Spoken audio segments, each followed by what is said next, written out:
Uma mãe vai até a casa da filha depois que não consegue se comunicar com ela. E o que ela encontra em um dos quartos da casa é extremamente perturbador. Fala pessoal, Carol na área, trazendo mais um vídeo aqui no canal. Todas as semanas eu trago esse tipo de conteúdo aqui para vocês, casos criminais. Então se você gosta, se inscreve aqui no canal, deixa um like nesse vídeo, deixa um comentário e não esquece de ativar o sininho de notificações. Bora pro vídeo.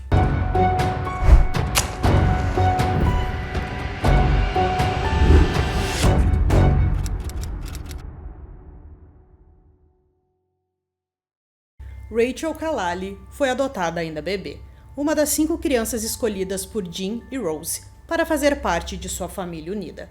Sua mãe a descreveu como um raio de sol radiante, uma menina que se entregava a tudo com entusiasmo contagiante. Com 1,80 de altura, ela se destacou jogando softball, chegando a deter o recorde mundial no esporte.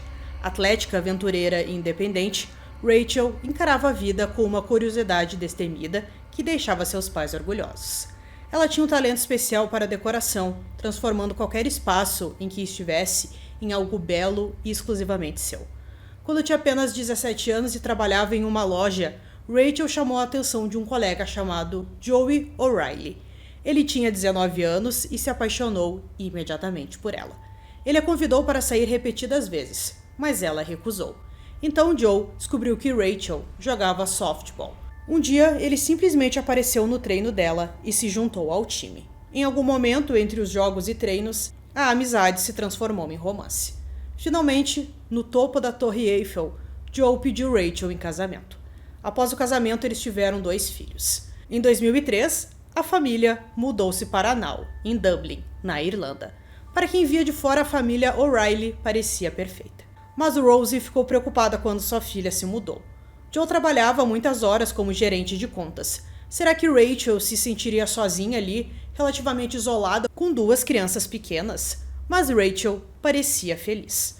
Não reclamava da nova vida, mas alguns de seus amigos perceberam rachaduras nessa fachada. Parecia que a Rachel era a única responsável pela família, pela criação das crianças, já que o Joe queria passar uma imagem de que ele era um pai presente, mas na verdade não era isso e toda a responsabilidade caía nela. Até que algo aconteceu. No dia 4 de outubro de 2004, Joe foi até a academia às 5h45 da manhã. Às 8 horas, as câmeras de segurança o flagraram saindo da academia. Ele foi para o trabalho e em seguida disse ao seu colega, Derek, que o encontraria em uma garagem de ônibus em Broadstone. Parte do trabalho de Joe envolvia verificar os anúncios nas latarias dos ônibus, o que exigia que ele viajasse por Dublin regularmente. Em algum momento daquela manhã, Joe mandou uma mensagem para Rachel. Você e os meninos dormiram bem? Dê os parabéns para Jack por mim, por favor. Beijos. Mas ele não recebeu uma resposta. Joe deixou várias mensagens de voz para Rachel durante o dia. Suas mensagens estavam cada vez mais preocupadas. Quando a creche ligou para Joe, a 1h15, para avisar que Rachel não tinha aparecido, ele imediatamente ligou para a sogra. Rose foi até a casa da filha, enquanto Joe foi buscar as crianças na creche. Quando Rose viu o carro da filha na garagem de casa, sentiu um alívio. Ela percebeu que a porta dos fundos estava aberta e foi por ali que ela entrou. Ela viu que a casa estava toda bagunçada, os móveis estavam revirados, coisas que estavam dentro das gavetas estavam espalhados pelo chão. Ela chamou várias vezes por sua filha, mas tudo estava em silêncio. Ao entrar no quarto da filha, encontrou uma cena que jamais sairia de sua cabeça. Rachel estava deitada de costas no chão em uma poça de sangue. Havia muito sangue no quarto, espalhado pelas paredes e o teto, e até nos azulejos do banheiro. Os gritos que se seguiam fizeram os vizinhos correrem. Rose procurou o telefone às pressas, ligou para a polícia e depois para o próprio marido e filho. Joe O'Reilly chegou às 2h30 com seus 2 filhos pequenos. Rose contou o que havia encontrado. Ele correu para dentro de casa gritando o nome de Rachel. Ao sair, disse a um policial que havia entrado no quarto e tocado no corpo de Rachel para verificar o pulso. Ele moveu uma caixa que estava perto do corpo dela para o quarto dos meninos. Esperava não ter destruído nenhuma evidência. Jack, a melhor amiga de Rachel e enfermeira, chegou e confirmou o que todos sabiam. Rachel estava morta. O detetive Pat Murray chegou à cena do crime e disse mais tarde: É uma cena que jamais esquecerei. Meu Deus, seu cabelo estava emaranhado em sangue. Era possível ver o crânio dela. Dava para perceber que foi usada uma força brutal para causar aquilo. A pobre mulher não teve a menor chance. Foi selvagem, frio, simplesmente inacreditável. Rachel foi brutalmente assassinada a pás. O exame revelou que seu crânio estava fraturado em 2 lugares. Seu rosto, ombros e pescoço apresentavam múltiplas lacerações. Ela tinha ferimentos de defesa nos braços, evidência de que lutou desesperadamente para sobreviver. O assassino a golpeou entre 6 e 9 meses com um objeto pesado, possivelmente um halter. O sangue em suas vias aéreas teria tornado a respiração difícil em seus momentos finais. Jim Kalali, seu pai, acreditava que Rachel havia sido atacada pelas costas. 2 detalhes perturbaram imediatamente o detetive Murray. Primeiro, havia dinheiro na casa, 800 euros em uma caixa na cozinha e mais na bolsa da Rachel. Intocados. Segundo, o nível de violência indicaria algo profundamente pessoal. É extremamente incomum ver alguém no estado em que viu Rachel, explicou Murray. Este não foi um ataque aleatório. Não se tratava de um estranho. Foi um assassinato forjado para parecer um assalto que deu errado. Joe foi interrogado na noite do assassinato. Ele relatou a seguinte cronologia aos fatos. Saiu de casa às 5h45 da manhã, foi à academia, chegou ao trabalho e depois dirigiu-se à rodoviária de Broadstone, onde Derek deveria encontrá-lo. Derek confirmou ter falado com Joe por telefone quando chegou à rodoviária. Joe disse que estava lá apenas em uma sessão diferente do local. Então o detetive Murray perguntou se alguém não gostava de Rachel ou se ela por acaso estava se envolvendo romanticamente com outra pessoa. A resposta de Joe pegou Murray de surpresa. Não, nenhum de nós estava tendo um caso. A verdade veio à tona rapidamente. Joe admitiu ter tido um caso passageiro com uma mulher chamada Nikki Pillay. Não era nada sério, ele insistiu. Ele não queria que ninguém soubesse. Rachel estava desconfiada, mas ele disse à esposa que não tinha nenhum caso. O casal havia discutido no dia anterior ao assassinato.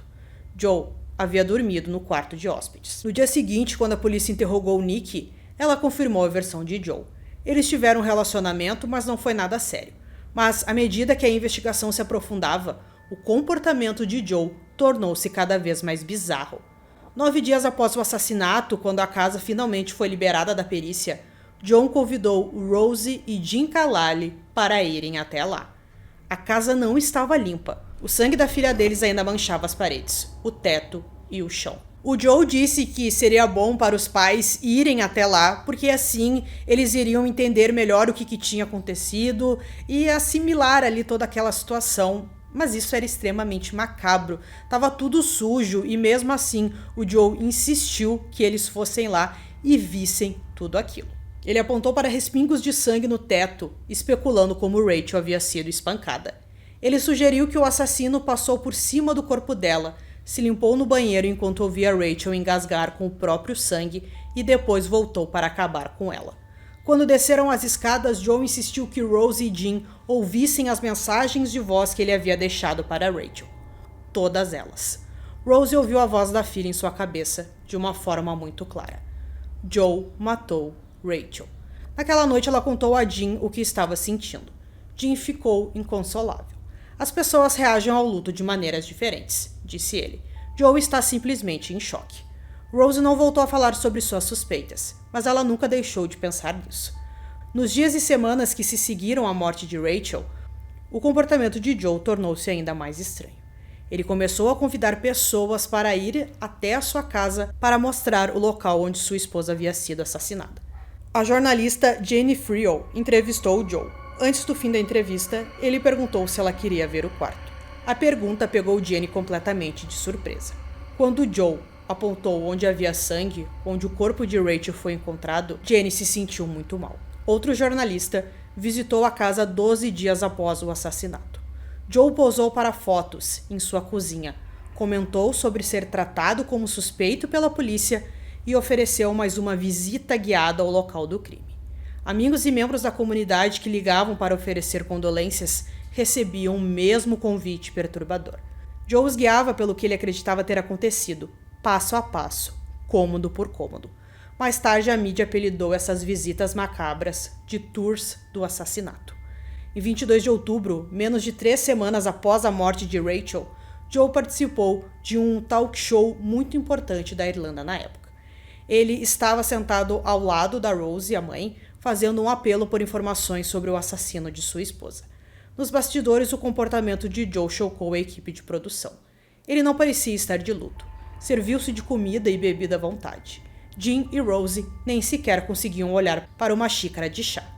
Mas Joe parecia perfeitamente à vontade.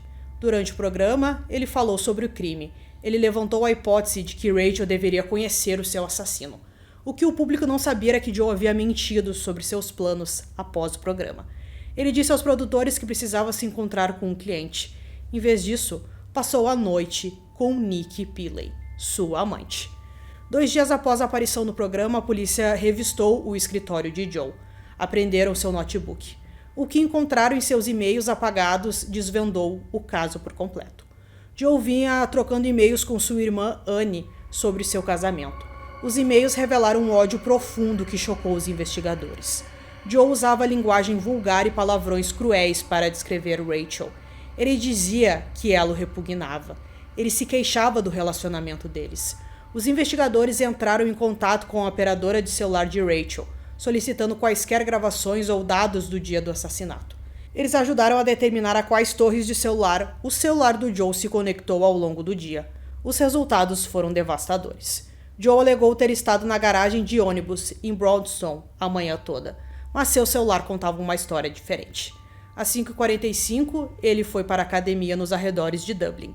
Ele parou em um posto de gasolina para abastecer. Enquanto estava lá, recebeu uma ligação de Nick. Eles conversaram por 28 minutos. Essa foi a primeira de 8 ligações naquele dia entre os 2 amantes. Outro detalhe que Joe havia omitido. Depois da academia, ele foi trabalhar. Em determinado momento, ele enviou um e-mail para um colega dizendo que seu celular ficaria sem serviço durante a maior parte da manhã. Ele combinou de se encontrar com um colega às 2h da tarde. Mas os registros telefônicos mostram que quando o telefone de Joe ficou sem serviço, ele não estava no depósito em Broadstone. Estava a caminho de Lambayville. Às 9h25, Derek ligou para Joe. Às 9h52, outro colega enviou uma mensagem de texto. Nas 2 vezes, o celular de Joe emitiu um sinal de torre de celular na pedreira de Murphy, a menos de 1,5 km de sua casa. As câmeras de segurança perto da pedreira de Murphy registraram outra coisa. Um Fiat azul passando às 9h59, vindo da direção oposta à de Lambayville. A placa não estava legível, mas a marca e o modelo correspondiam exatamente ao carro de Joe. Pouco depois do carro passar pela câmera da pedreira, o celular de Joe se conectou a uma torre de Broadstone. Só então, acreditam os investigadores, ele de fato chegou ao local onde alegava estar durante toda a manhã. Os investigadores reconstituíram o que acreditavam ter acontecido em 4 de outubro de 2004. Mais ou menos às 9h da manhã, a Rachel levou os seus filhos para a creche e logo depois ela retornou para casa. Nesse intervalo em que ela ficou fora de casa, o Joe voltou para casa sem que ela soubesse, deixou o seu carro escondido em algum lugar e entrou na casa e ficou esperando ela no quarto. Os investigadores acreditam que Rachel foi assassinada poucos minutos depois de chegar em casa. Eles teorizavam que Joe estava esperando por ela. Ele havia mentido sobre estar na rodoviária. Em vez disso, voltou para casa. Quando Rachel entrou no quarto, o último cômodo da casa, ele estava lá. Ele atacou pelas costas, golpeando repentinamente com um objeto pesado, possivelmente um halter de academia que tinham em casa.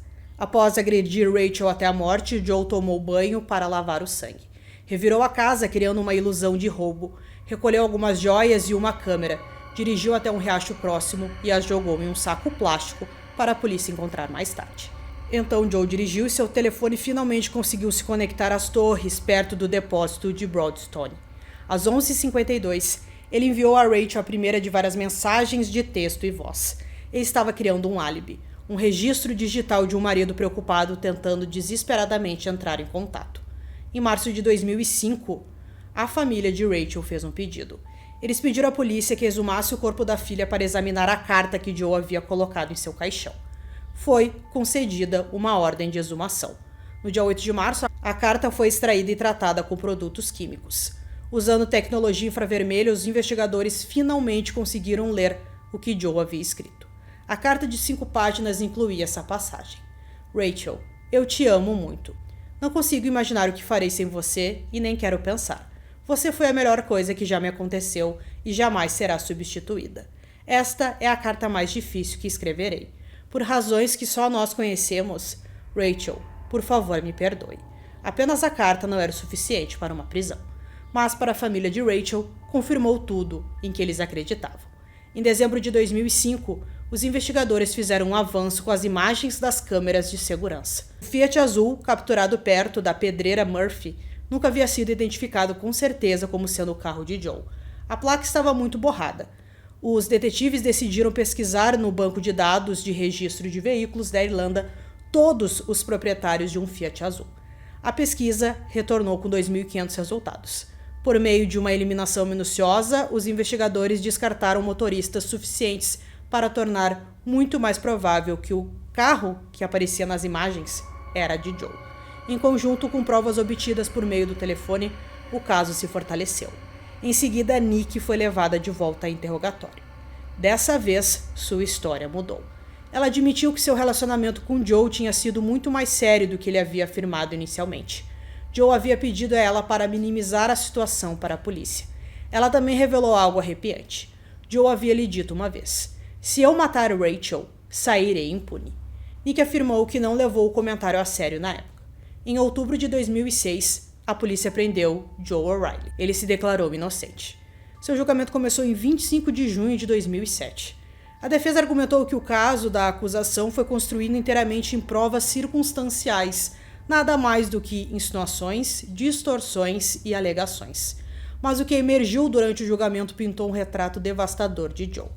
Um homem que havia meticulosamente construído a imagem de um pai de família, enquanto nutria uma raiva assassina contra sua esposa.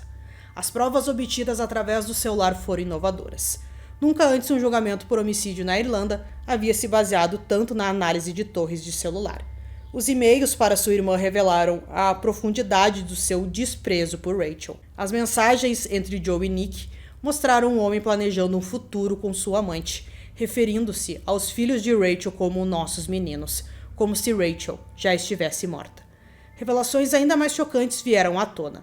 4 meses antes do assassinato de Rachel, os serviços sociais receberam uma denúncia anônima, alegando que Rachel era incapaz de ser mãe. As alegações eram totalmente infundadas.